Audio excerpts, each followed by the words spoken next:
Okay, here goes. Another holiday, another loose and very stretched comparison to roller coasters.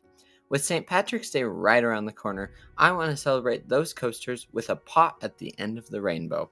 Some coasters have strong beginnings that taper off to sad endings. Those feel like a waste of potential. Others have very strong, forceful, unique, or otherwise memorable endings. And today, I want to recognize them. These are the 5 best coaster finales that I've experienced.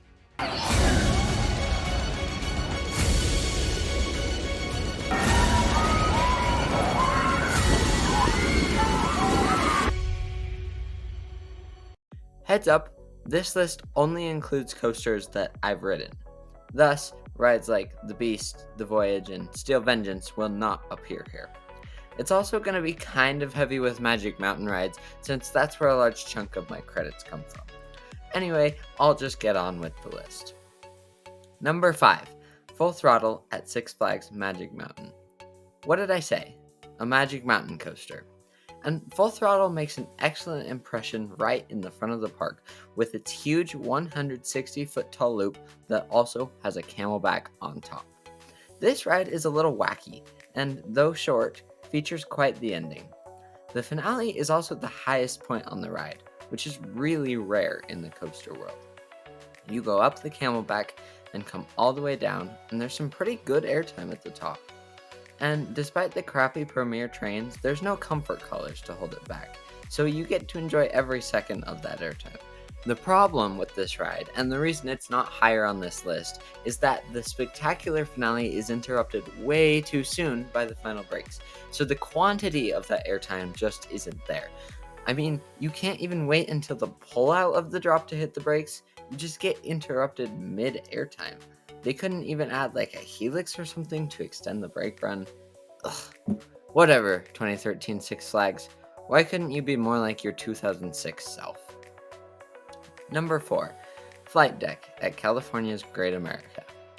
I love B&M inverts. I've only ridden 2 of them, but I love them. They're very forceful and smooth. Flight Deck is short, and I will admit that it kind of wastes some of its short track length. But the ending is just so awesome.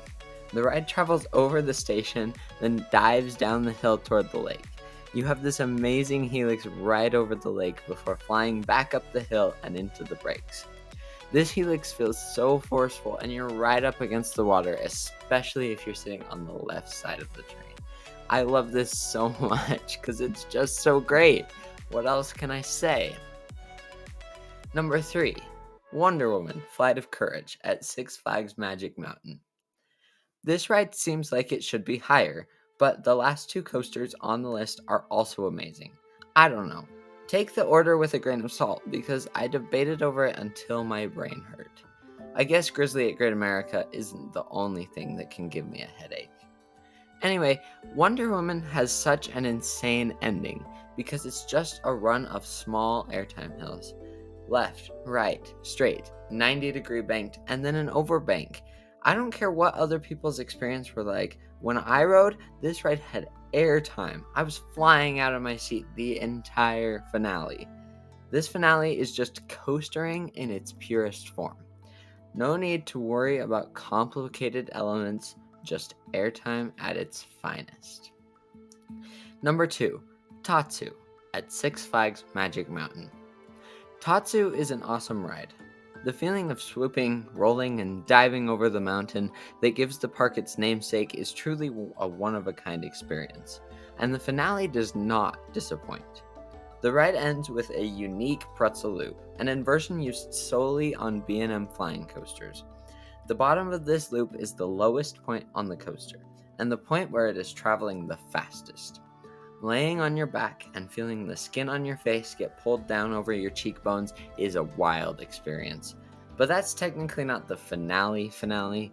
After the pretzel loop, Tatsu features an inline twist, then swoops in a big helix over the park's entrance, giving a spectacular view before gracefully pulling up into the brakes. So maybe you don't count the pretzel loop as part of the finale, in which case Tatsu would not be number 2 on my list. However, the final inversion and helix are still a very distinct and high quality finale that could hold on their own. The pretzel loop just adds to it. Number 1. X2 at Six Flags Magic Mountain. Okay, so maybe this one is a little controversial, or maybe it's a lot controversial. I don't know. As I said, the order of these last 3 is disputable. On the other hand, my opinion on this one is rare, I think. My understanding is that most enthusiasts believe X2's finale is a little too rough and intense.